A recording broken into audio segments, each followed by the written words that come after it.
Hello, History's 17B Autumn Quarter 2023. This is your fourth video, but your third lecture. And so for this one, we're going to look a little bit at what happened before our class starts.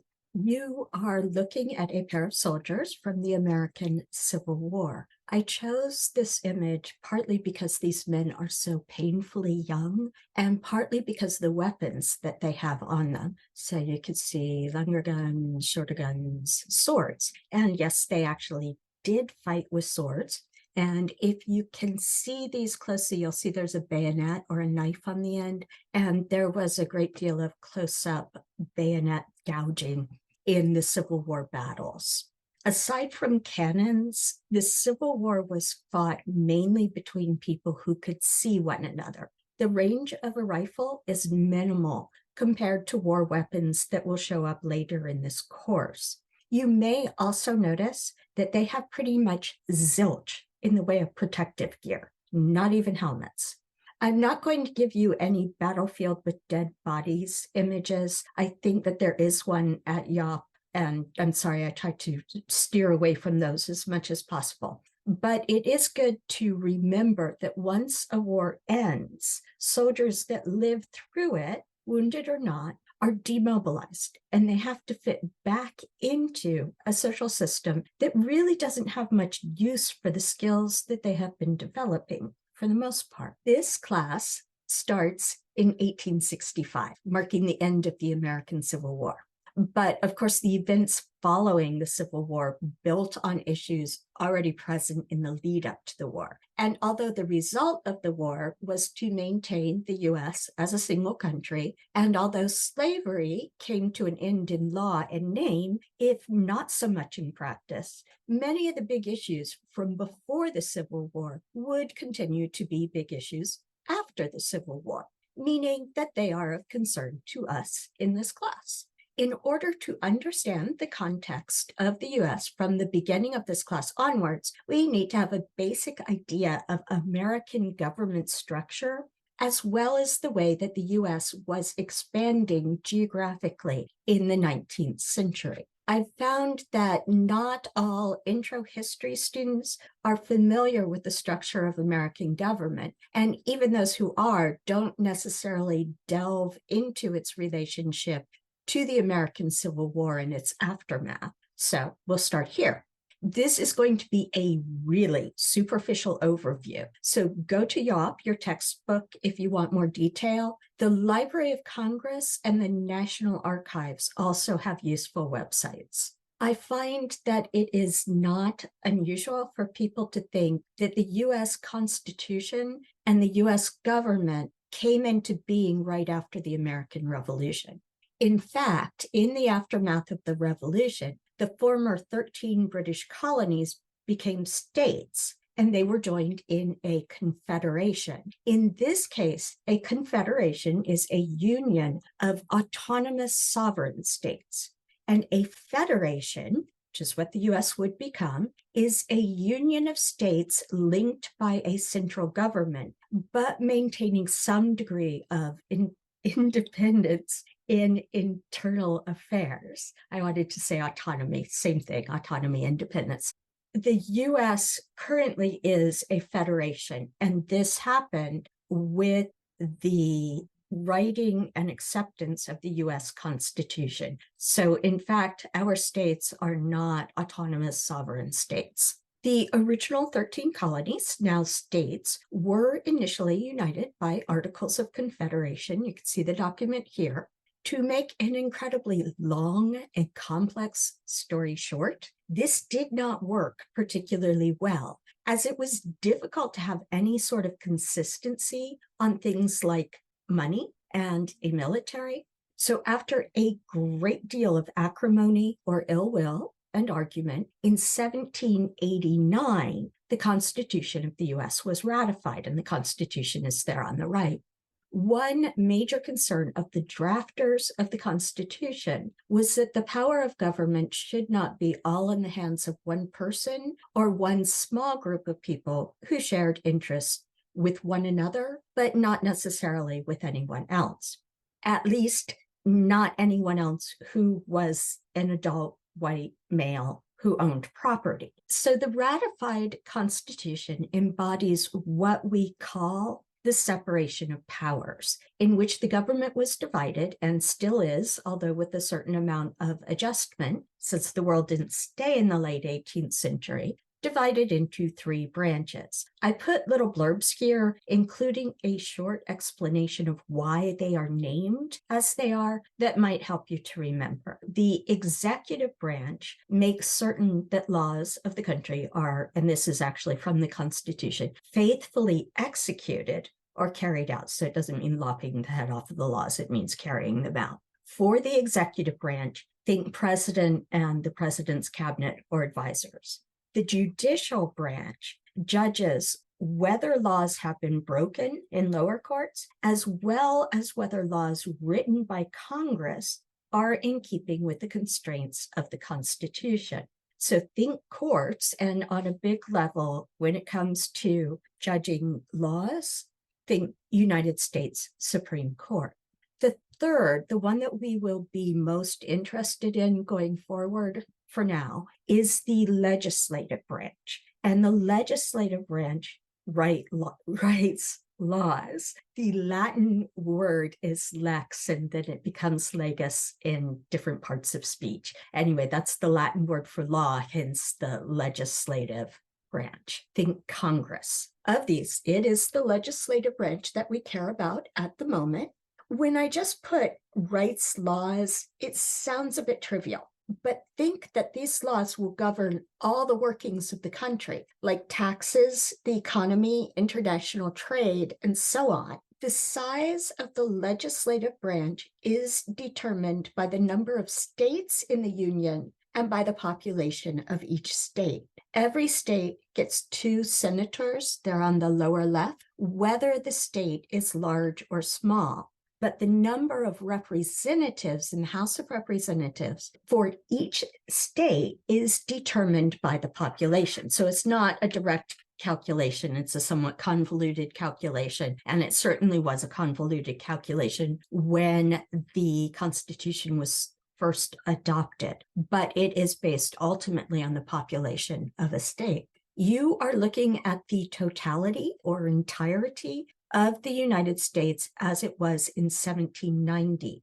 All of the states had and have 2 senators each, regardless of size. So Rhode Island, little tiny Rhode Island here, had 2 senators, and Virginia over here had 2 senators. But when it came to representatives, the number was calculated based on population. Rhode Island had a population at the time of about 68,000, and they had 2 representatives in addition to their 2 senators. Virginia had a population close to 10 times that, 630,000, possibly more, and so they had 18 representatives added onto their 2 senators.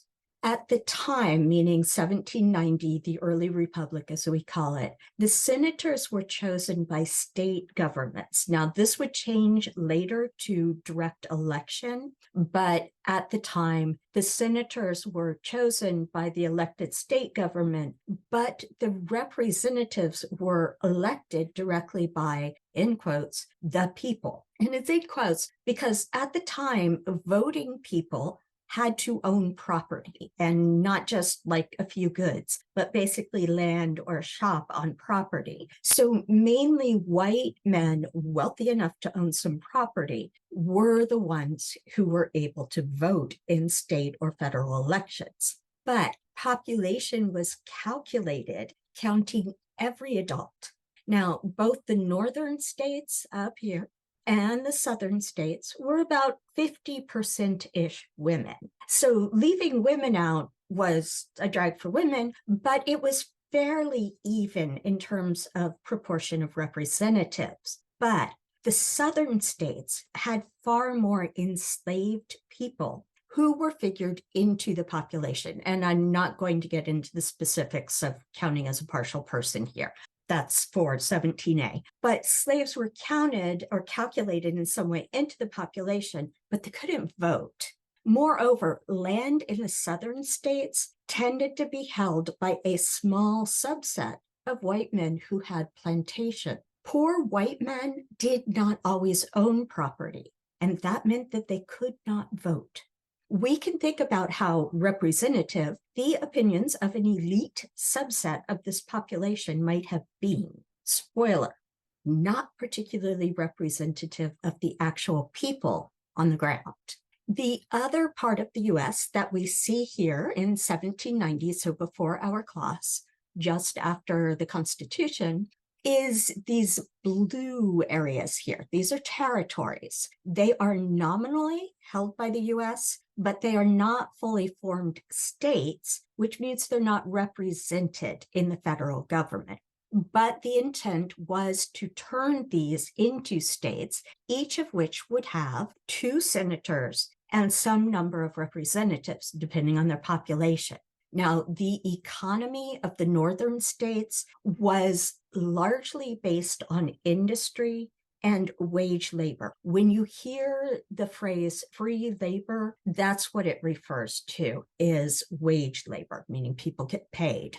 They supposedly have a contract. The economy of the southern states was largely agrarian or farm-based, and it was plantation farm-based at that, big farms in the hands of a small number of people who did not work the land themselves. A substantial part of the labor force in the South was enslaved. So both the North and the South had an interest in what these new states would look like, more industrial and with wage labor, and their congressmen, meaning both senators and representatives, would tend to have similar policy interests to the northern states. More agrarian new states, especially if they relied on enslaved people for labor, would tend to have economic and social conditions more in line with the southern states and would increase the power of those interests with the congressmen. It was a big deal how many states these territories were carved into and what their economy and society would look like once they became states. The United States did not stop colonizing North America with the Northwest Territories. So that was that area around the Great Lakes. The Wild West initially was Ohio and Minnesota. I found that many people envision American colonization moving smoothly from east to west. And this is highly influenced by the Manifest Destiny mythology. So we are going to skip forward in time from the New Republic, but not quite all the way to the American Civil War yet. From this point on, this lecture has a lot of maps, just so you are forewarned. They're very useful. The United States in this map of 1852 is only the green parts. The white areas were not empty. They weren't just waiting for Americans to settle there. They were occupied by people doing their own things. Only by 1852, now those things were deeply impacted by American colonization, which had been spreading. I am calling it colonization and not settlement for precisely that reason. This was not empty land to be settled. There were people here whom the United States would colonize. The Treaty of Guadalupe Hidalgo with Mexico had given the United States what are now California and Texas at the end of the war with Mexico. On paper, the US had been given regions in the southwest of the continent, but again, these were not Mexico's to give. There were people living there who didn't want to be part of either Mexico or the United States. The pink, by the way, up here, you can see there's just a tiny bit right now there, and you can see that it is concentrated along the edge. This is British colonization. There is no real Canada yet. There's St. Rupert's Land, and there's a Canadian region of British colonization. You can also see British colonization down here and here and here. If we zoom in on the western half of North America, still in 1852, we can see that the western coast and parts of New Mexico here had already been colonized. So really, US colonization was not a steady westward wave, but fingers reaching into and out of other areas as well. California and Oregon could be reached by sea, by ships, which, while time-consuming and not so much of fun, was a breeze compared to trying to cross over land. So areas like San Francisco Bay and the Willamette Valley in the Northeast already had substantial American settlement. The green in Utah Territory here is settlement by Mormons. And they were actually trying to leave the boundaries of the United States. But by the time they set up, the region had been ceded from Mexico to the United States on paper. So the US claimed the Mormon regions. That's why it says semi-independent here on the map. I also want to point out the strip of green here marked unorganized territory. If you read the text in the box, the US had negotiated safe passage through land that was home to Native Americans, although by this time there had been some reshuffling because of displacement of Native Americans from the East and the West and squishing them into the white regions there. But the US claimed what was safe passage land as their possession. We are looking here at about 23 years before the start of the American Civil War. This is the United States in 1861, and the American Civil War started in April of that year. The dark green states are ones that have officially seceded or claimed to leave the United States. The diagonal lines indicate states that were not phasing out slavery at that point. These were slave states or states that had slaves. This is why I have given you the Henneford reading on slavery in Delaware. There was not initially a hard line between the South and the North in terms of having enslavement of other people seem like a reasonable thing to white Americans. There was an extremely messy middle that shared enslavement with the South, but, and this is a big but, their economy and culture were not completely centered around enslavement of human beings. If we zoom in a bit now, we can also see that the US was not just claiming more of the continent than in 1852 on paper, but it was also effectively colonizing it. So these have spread from all of the boundaries, basically. The old Pacific Northwest Territory and the leading edge of American colonization have in fact been carved up into states that are now part of the US, complete with congressmen. There are 2 senators and however many representatives they had based on population at the time. So we can see Oregon here as a state, and we can see Kansas here is a state. In the South, you can see that Alabama, Mississippi, and Louisiana have become part of the United States, but they entered as so-called slave states. They also have their own congressmen, although they do lose those when they secede from the Union, for obvious reasons, I hope. The United States government and most white Americans meant for the new territories like Nebraska Territory here and Washington Territory up here, they meant for them to become states. And just like in 1789-90, white folks in the North wanted the new states to share their political, social, and economic interests, and the South wanted the same thing for themselves. Every new state would and will change the power balance in Congress. So making a territory into a state like Kansas was a big deal, not just a win for the US as a cohesive unit, but something to be argued over. In your pop culture package, I've given you videos that cover the political machinations prior to the Civil War. I've also given you a couple of videos that make clear the reality that not all of the folks moving into the green areas were white. The 4 videos I've mentioned are short ones, so that's in your pop culture package for Module A. And I'm hoping that you will watch those, partly with your final project in mind to get some ideas about what you like and don't like about the way people present material, and partly to fill in a little bit of what I have just run through at light speed.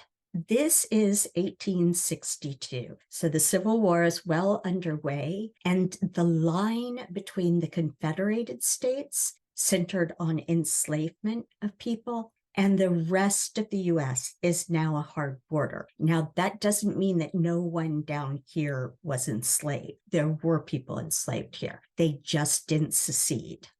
The right-hand boxes, these guys here, give you information on Civil War battles, and I will leave those to you. The point I want to make here is that the American Civil War was not isolated in a bubble. The federal government was still trying to support colonization in the West, which meant sending parts of the army to that region to kill and displace Native Americans. The text box on the left mentions the Dakota War, but it wasn't as if the US was only fighting people in one spot at a time. The pink area again was officially Great Britain. Now, there was a bit of conflict on the US-British borders, especially in the Northwest, but wasn't a whole lot because the British had a really powerful navy. So the US wasn't going to attack them the way it did Mexico to get parts of Texas. But the really critical bit at the time of the Civil War with Britain is that Britain was a major trade partner to the US. So it was essential to the US economy. Britain, like the northern states, was becoming heavily industrial in regions, and everyone on both sides was anxious to keep up trade with Britain. If you look down here, you can see there's a little spot on the Gulf of Mexico that is controlled by the United States and not the Confederate government.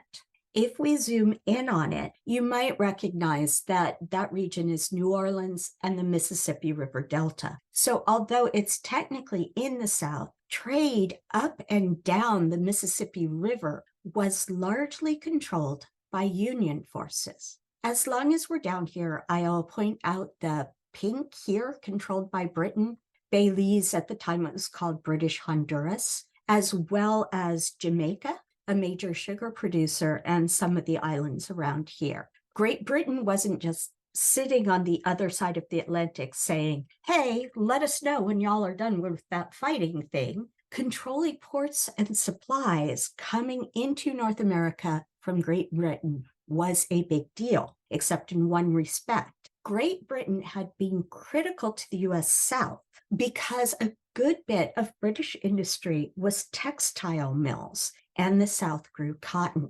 Before the American Civil War, the South had banked on the British economy needing Confederate cotton. But as it happened, Britain was busy colonizing India and forcing people there to grow lots of cotton, and they really didn't need the American South anymore. One last thing you'll notice is that the French have claimed part of Mexico here. The South had also hoped that France might support them. After all, France had supported the Confederated British colonies in the American Revolution, so why not the Confederacy of Southern States now? It turned out that France had lots of good reasons for not getting involved in the American Civil War, so French assistance never materialized for the Confederacy, not for the Union either, for that matter. This is 1863. Britain and France are still trying to hold on to parts of Central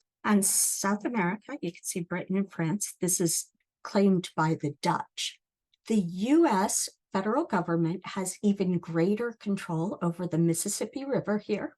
You can transport more than supplies by boat, especially once you have this much control. You can move soldiers relatively quickly compared to moving them on land, and you can put big guns and cannons on ships and shoot anyone on land. This was a big deal. But also, you can see that the federal government was still busy using part of their army to create the Idaho Territory over here and the Arizona Territory here. One more thing, in early 1863 here, in the right text box, you can see that Lincoln issued the Emancipation Proclamation in 1863. Many people now think that that is when enslaved people were legally freed. But if you read closely, you will see that only states in the Confederate States were freed. Those in the border states that stayed with the Union remained enslaved. And these people were really only freed on paper because the federal government, the US federal government, did not control this region yet. This is later in 1863. The Union has really split the Confederacy along the Mississippi River, but it was still also busy killing Native Americans in the western half of the continent. You can see the Navajo here.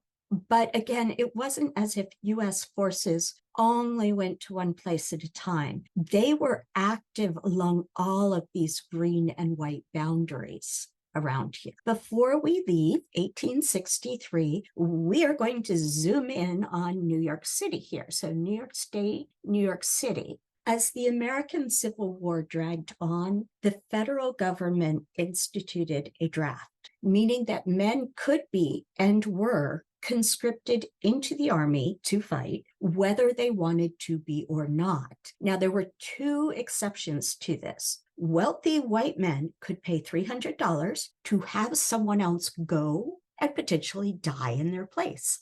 The other exception was Black men. Now, many of them joined and fought for the US Army, but they were not subject to the draft, not from any kind of kindness or sympathy, but just because it seemed obvious to white men in government that even free Black men were somehow not really Americans. And this is a problem that still doesn't seem to have gone away entirely. But back to New York in 1863.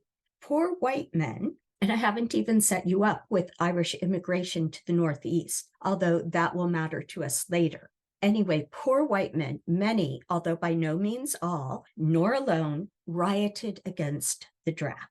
Rich white folks were pretty well protected, but Black people were not. Rampaging white people destroyed entire Black neighborhoods. 120 people were killed outright by the rioters. In the wake of the riots, what had been Black neighborhoods were rebuilt as white ones. This pattern of white folks rampaging in northern cities and displacing Black people is one that we will see again more than once in this course after the Civil War.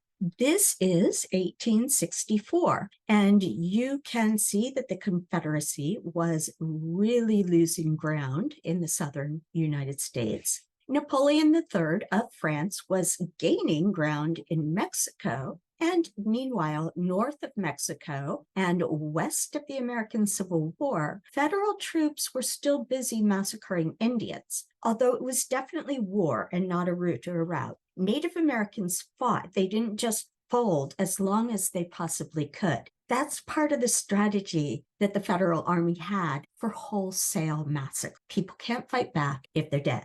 And Nevada here, it is next to California, I can see it, had become a US state, complete with full representation in Congress. Nevada now has Congress people, but the states that had seceded from the Union, they have Congress people in the Confederate government, but the Confederate government is about to fold, and they don't have representatives or Congress people right now in the federal government. Here we are, finally, the year after the American Civil War. The Confederate forces were defeated, but that did not mean that the states just reemerged as they had been before, not immediately anyway. They had, after all, to all intents and purposes, committed treason. The legal practice of slavery was ended, and Black Americans were officially made US citizens. but the entire dominant white culture of the South had been based on the subjugation of this massive group of people. And white Southerners were not going to let that go just because they lost some big old war. The U.S.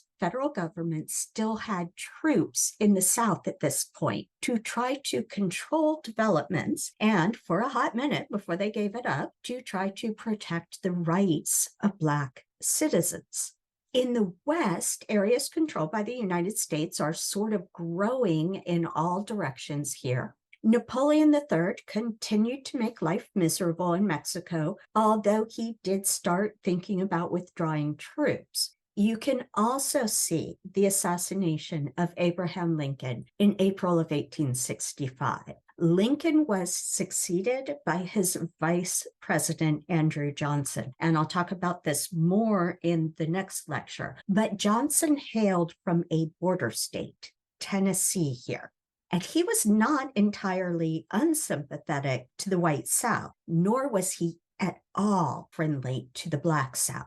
This would have massive consequences for many people in the South, but also people in the West. And we will explain that in a couple of lectures. And here we have the second half of 1866. France was leaving Mexico. The former Confederate states were readmitted gradually into the Union from 1866 to 1870, meaning they got the Congress members back. The Americans and British colonists in what would become Canada had some minor squabbles at the border. So these weren't government squabbles, they were individual squabbles between towns and people. And the United States was continuing to expand from multiple directions through this inland section of Western North America. If you have stayed with me here, you probably have a fair idea of where this third part of lecture is going. The Civil War might be over, but the northeastern and southeastern parts of the country still had very different economies and cultures. One last zoom here. At this point, Native Americans were holding on in some places, but those places were being increasingly squeezed. If you look closely, in late 1866, the U.S. was trying to solidify its hold on the Washington Territory, the Idaho Territory, the Utah Territory, the Arizona Territory, the New Mexico Territory, the Colorado Territory, the Montana Territory, the Dakota Territory, and the Nebraska Territory. And I'm saying them all because the plan when naming these geographic areas as territories was that they would become states. But despite the legal end of slavery, it still mattered a great deal whom these areas might share more interests with. It would affect the balance of power in Congress. Sometimes people now joke about dividing California into two states, but Congress as a whole now is unlikely to support that. And the reason is it would mean that this geographic region, which currently has 2 senators, if it were divided, would now have 4 senators. The U.S. has changed immensely between 1866 and now, but the divisions that formed early and affected who was in the U.S. government and where they were from still impact American politics. Key points for Lecture 3. The U.S. government is divided into 3 sections. The executive, think president, the judicial, think Supreme Court, and the legislative, think Congress. The legislative branch writes laws that affect all aspects of the country, economy, permitted, proscribed activities, and so on. But the interests of each state are represented separately in Congress. They each have their own Congress people. Each state gets 2 people in the Senate, and the number of members of the House of Representatives from each state is related to the population of that state. From the creation of the U.S. Constitution, and thus basic government structure, states in the northeast of North America differed from states in the southeast in many aspects of economy and culture. meaning that members of Congress from the two regions often had different goals and desires when it came to writing and accepting laws. As the United States colonized more and more of North America, the government planned to create new states in the new regions, but each new state would have 2 senators and some number of representatives. These new congressmen, and they were all men at the time, could shift the balance of power in government when it came to approving or rejecting laws that would affect all of the states. The 13th Amendment to the U.S. Constitution, and I'll talk about that more in the next lecture, in the aftermath of the Civil War, ended legal slavery. So not Emancipation Proclamation, but the 13th Amendment.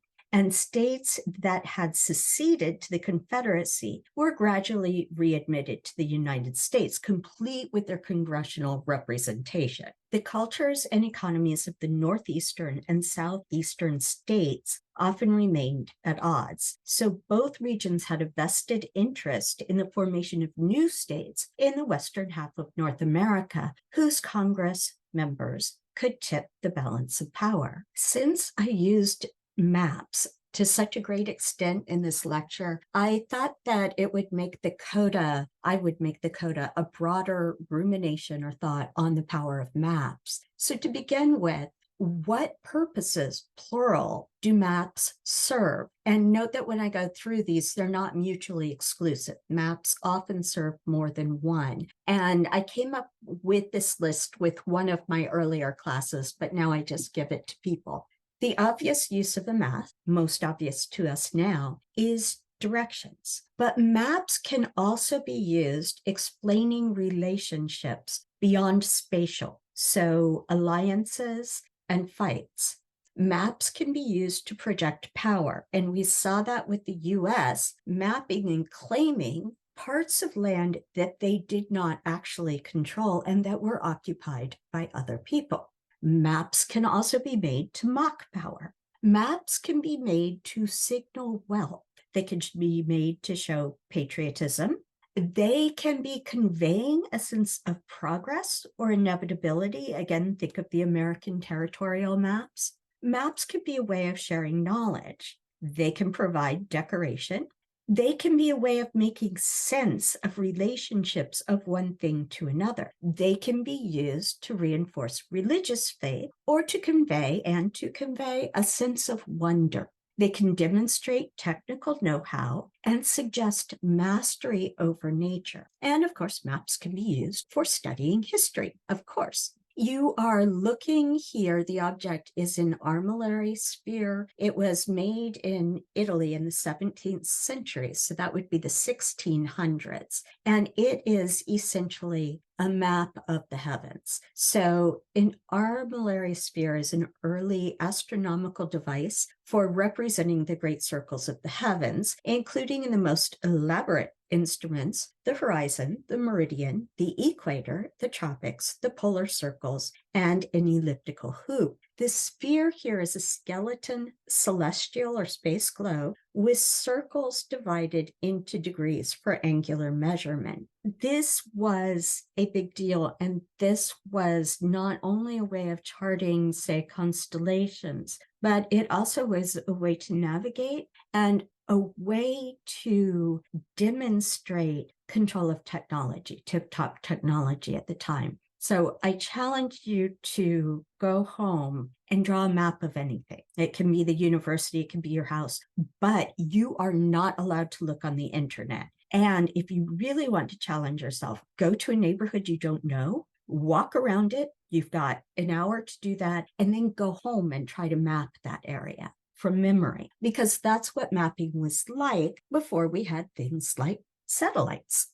This is called a perpetual wheel, also made in Italy, and it was made, we know that it was made after 1582 and before 1613. It is a way of charting the map of stars over time as the Earth moves around the sun and revolves. It's made on paper, and the person who made it was called Antonio Santucci. The way that we know the time frame that this was made is that it is dedicated to Christine of Lorraine, wife of Ferdinand de' Medici. And we can tell this from the joined Medici-Lorraine coat of arms, and I've tried to enlarge that over here. There is no precise date, but as the dedication indicates, the engraving was made after the calendar reform promulgated by Gregory XIII in 1582, which you don't need to worry about, but what you should think about is mapping time essentially has not always been done in the same way as mapping space has not been done in the same way over time. The engraving comprises 5 concentric wheels for finding sunrise, the phases of the moon, mobile feasts, the Dominical letter, the golden number, and the epact at any given time of the year. And I will let you pursue all of those on your own time if you want to. There is in armillary sphere what we just looked at depicted in the center, and I tried to enlarge it a little bit here. Over the wheel, there are 2 male figures with compasses, and they're measuring stellar and physical distance around a celestial and a terrestrial globe. Again, this object is demonstrating mastery of technological know-how, mastery of understanding nature in the world. It's also showing political affiliation and making sure it's on the good side of those people who are in power in politics. And it lets you calculate the phase of the moon. These are Manolo Blahniks, and someone will correct my pronunciation of the last name there, but their shoes, they have on them a map of New York City. Now, nobody's going to find their way around from a map of New York City on their shoes. But what New York City displays is a central area of social power, particularly when it comes to, say, the fashion world or particularly wealthy people. And I love the fact that these, at the time that I looked them up, were on sale, happily advertised as being on sale for $3,400 some dollars, plus 15% off shipping. You're going to spend $3,500 on a pair of shoes, and you're worried about the shipping? Obviously, I don't understand that. I have no shoes like that. This is the picture of the whole thing here, it's called a Mappa Mundi, and this is the Mappa Mundi that is in Hereford Cathedral. And it was made in the late 1290s, and it's on vellum, which is basically an animal product, a scraped animal product that works pretty much the same way as paper. It is drawn in great detail, but where it has writing, it could only be read by people who spoke Norman French, which was the language of the literate secular elite. The Mappa Mundi interpreted the world in spiritual as well as geographical terms, hence its location in a cathedral. It included biblical illustrations, but it also included portrayals of classical learning and legend. It includes pictorial descriptions of the outside world, and you can see some of them here, not always super well informed yet because people took a long time to travel and they didn't always live to get back and tell about it. But the general idea is that the Mappa Mundi was educational. It was used for teaching natural history and classical legends and for reinforcing religious beliefs. But the people who had the power to tell the story were the literate people who spoke Norman French, and the people who were being instructed were largely illiterate and spoke English. East is always at the top of a Mappa Mundi. South is on the right, west is at the bottom, and then, of course, north is on the left. And this is really hard to see, this Mappa Mundi, unless we zoom in on it. So someone has made a very nice map. All Mappa Mundi essentially showed, and these are medieval, European Middle Ages, they essentially showed the world the same way. And at the center of every Mappa Mundi is Jerusalem, the center of the Christian faith. The continents are illustrated with drawings of cities and towns. If you look closely at these, those also, the drawings include things from classical mythology, like a Minotaur. It includes biblical events, plants, and animals, including camels, elephants, and lions, birds, including parrots, which are real, and a phoenix, which is not. And it also shows people. And again, not necessarily accurately. At the top here, and you really can't see it here, but it shows Christ sitting in the day of judgment, flanked by angels. You are not going to be able to sail around the world using a mappa mundi, but this is no less a map to people at the time. This is a celestial globe or map of the stars with clockwork. It was made in Vienna, Austria in 1579, so much later than the Mappa Mundi. The globe rotated at the time when it was made, so you could use it to chart the constellations. But it is also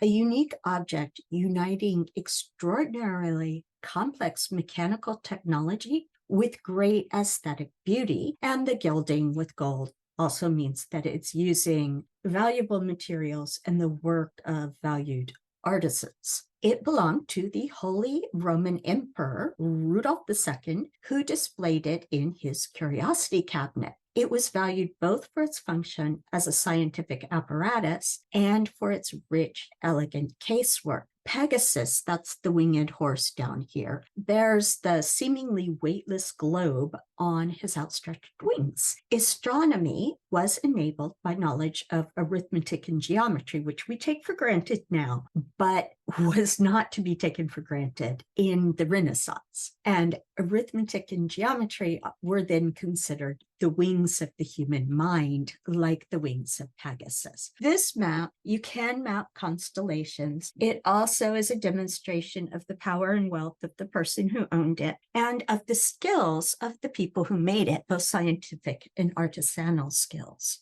This is Mercator's Atlas, and it was made in 1613, so we're going forward in time. You may have heard of Mercator projections, and these come from this map, actually. Gerardus Mercator was an engraver, craftsman, mathematician, and cartographer. He was born in 1512 in Flanders, and his best-known work was the volume of maps that these maps you're looking at are taken from. This is the first to have borne the name Atlas. So a book of maps is an atlas after the Titan or Greek mythological figure who was said to hold the world on his shoulders. In 1569, Mercator devised a rectangular map with straight lines of latitude and longitude crossing at right angles, intended to be a new way of representing a round globe on a flat sheet of paper. If you think about that, with the globe being round, lines of longitude are the ones that go up and down. Lines of latitude are the ones that go crosswise, like the equator. They don't meet at 90 degrees because the world is not a flat surface,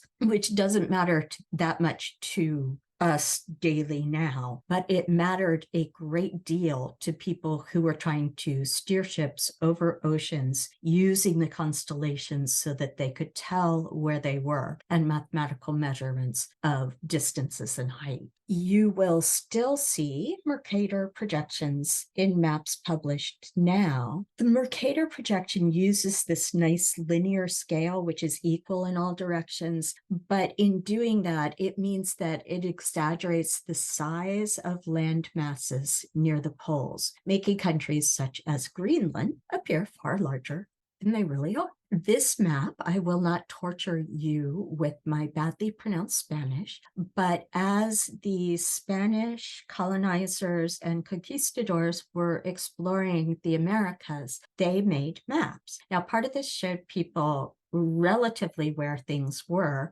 This is Baja California here, and this is the rest of California here. So, you know, it wasn't quite accurate, and they really didn't know exactly where everything was. But a map like this is also a way of showing power. By naming places, giving them Spanish names, putting them on a map, that was a way for Spain to claim territory. And it was meaningful not just in expressing power over the people who lived here, but at the time, Spain, France, and England were busily arguing and fighting with one another, and the Dutch and so on as well. This signaled power to other European nations as well. It is hand-colored. It's drawn in ink and hand-colored. And I've enlarged the one section because it has San Diego here. I'm really not certain if that's the same San Diego we have now. It probably is, but I can't swear to it. Of course, the Spanish weren't the only ones to do this. And again, I will not torture you with my French pronunciation, but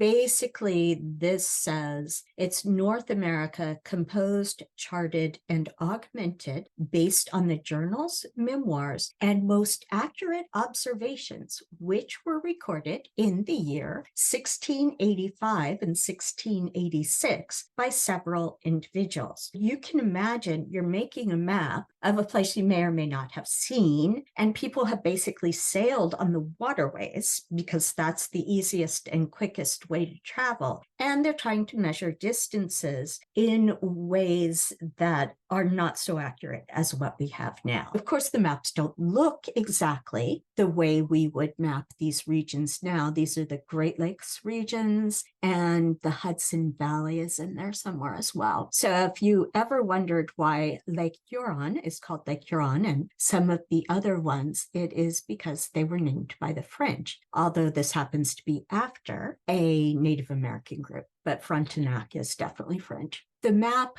shows lakes, rivers, but it also shows villages and other geographical entities, possibly in the right place, possibly not. It's hand-drawn, of course, in pen and ink and colored with watercolor. And it says on it, to Monseigneur, Le Marquis de Seignelay and de Lanray, Baron de Sceaux, advisor to the king, and that would be the King of France, in all councils, Secretary of State, and of His Majesty's commandments, commander and grand treasurer of his orders, by his very humble, very obedient, and very obligated servant, Baptiste Louis Franquelin, master of hydrography for the king in Quebec, Quebec in what is now Canada, but was colonized by France at the time. The British got it later. You hear that very humble, very obedient, very obligated servant, the person who made the map, is not only sharing information,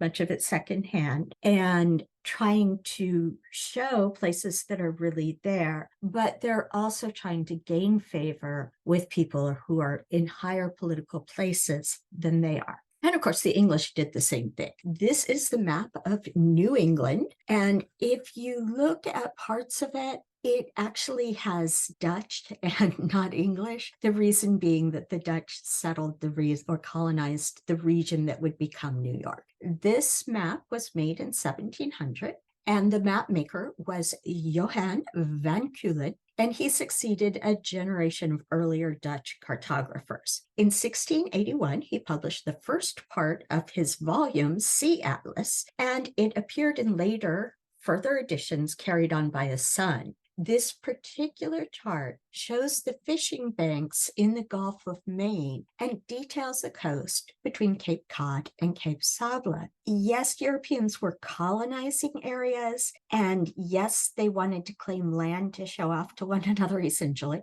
but also there were ordinary folks who were using these charts to find fishing grounds. And until the late 18th century, that would be the late 1700s, around the time of the American Revolution, voyagers from Europe found their way to North America by what was called dead reckoning, using a compass, a chip log, and a lead line. Latitude measurement, that's the side-to-side one, was available, but there was not yet a reliable way to determine longitude. Charts were poor, and there were limited sailing directions for this area.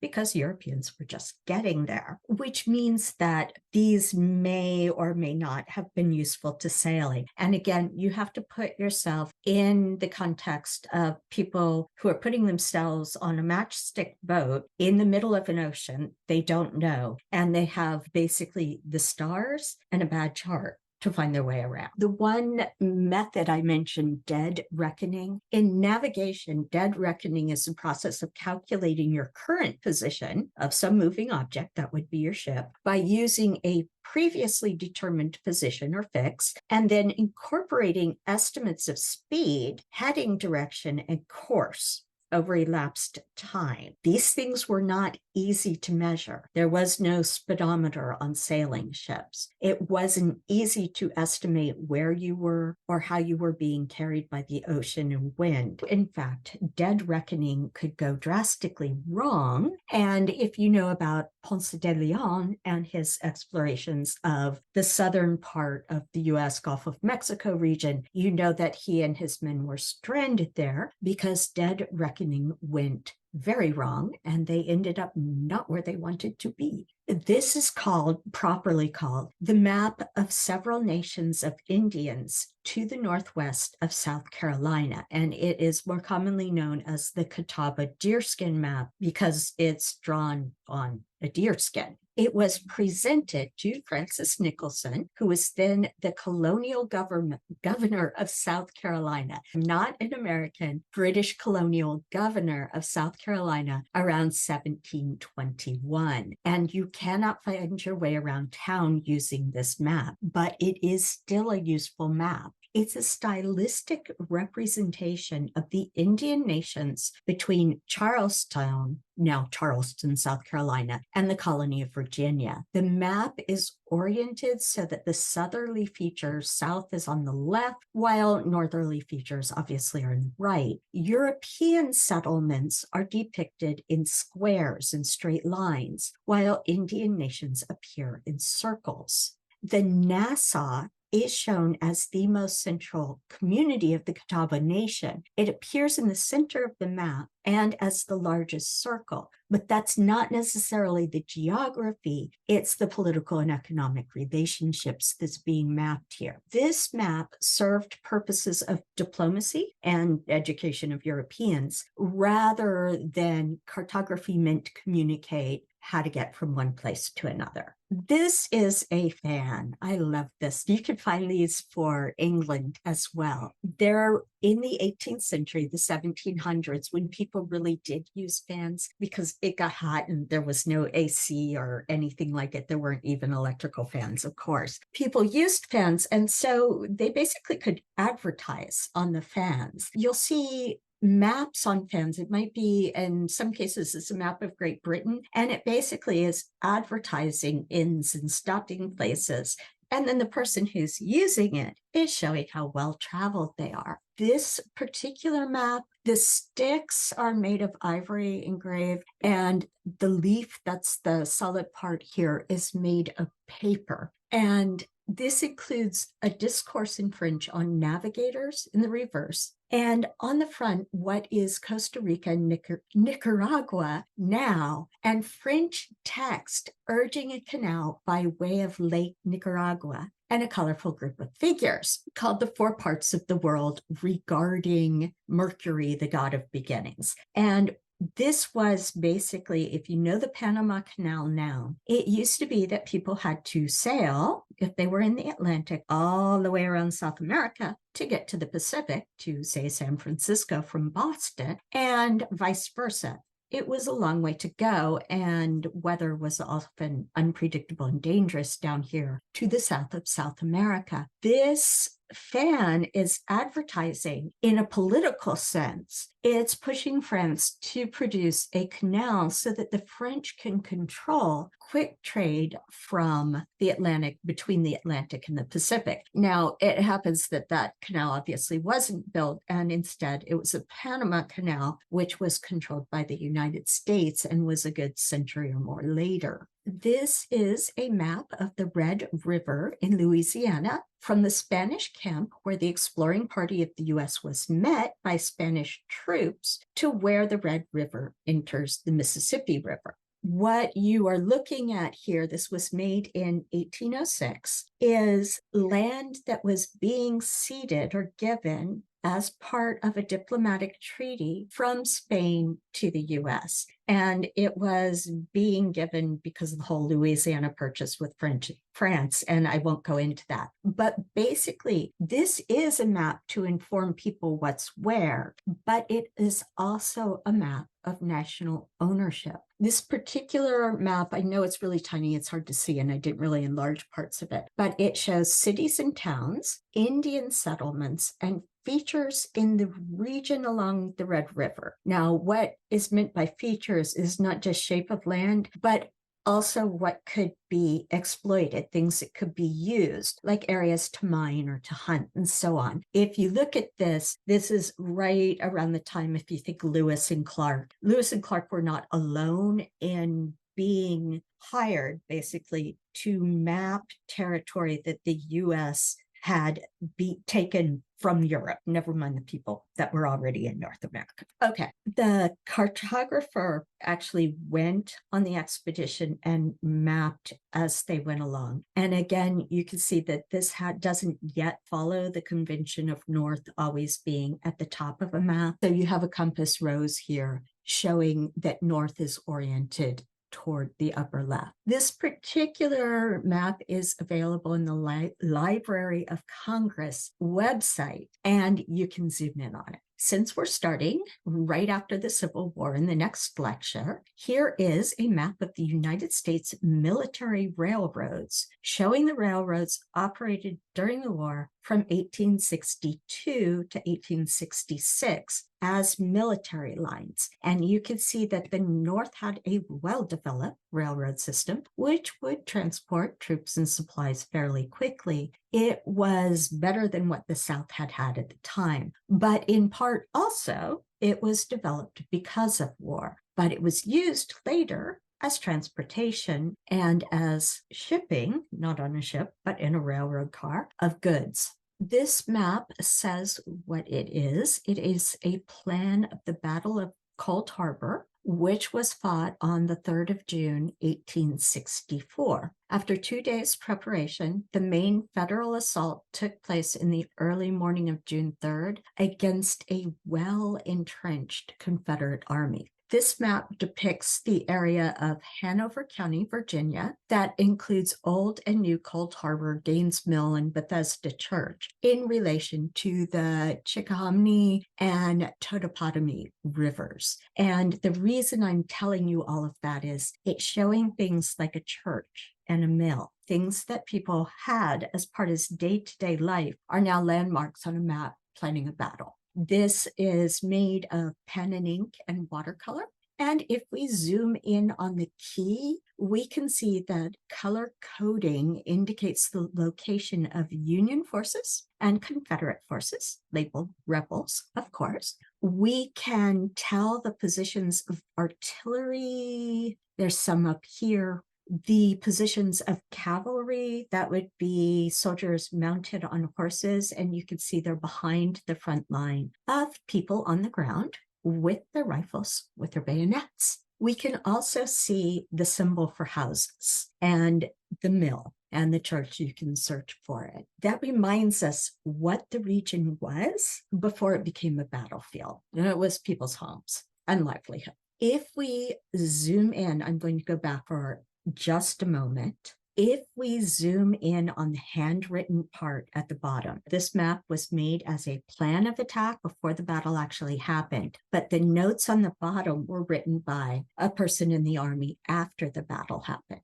And if we zoom in on that writing, it tells us about federal losses, which were overwhelming. And by noon of the 3rd, General Grant called a halt to the attack because so many of his troops had been killed. This is a close view of the text under the map, and written in the aftermath of the battle, it says Union loss 13,153. of whom 1,705 were killed outright, 9,042 were wounded, and 2,406 men were missing. They didn't always get found, and being wounded in an age where sterile medical procedure was not quite a thing yet, not so good. But this person has also added 10,000 were laid out. That means at least wounded, they were casualties in 20 minutes, and they put 2 exclamation points. Rebel loss, 1,500 only. This map conveys a lot. It was a map that conveyed battle plans, political power, political non-power, but there's also this very human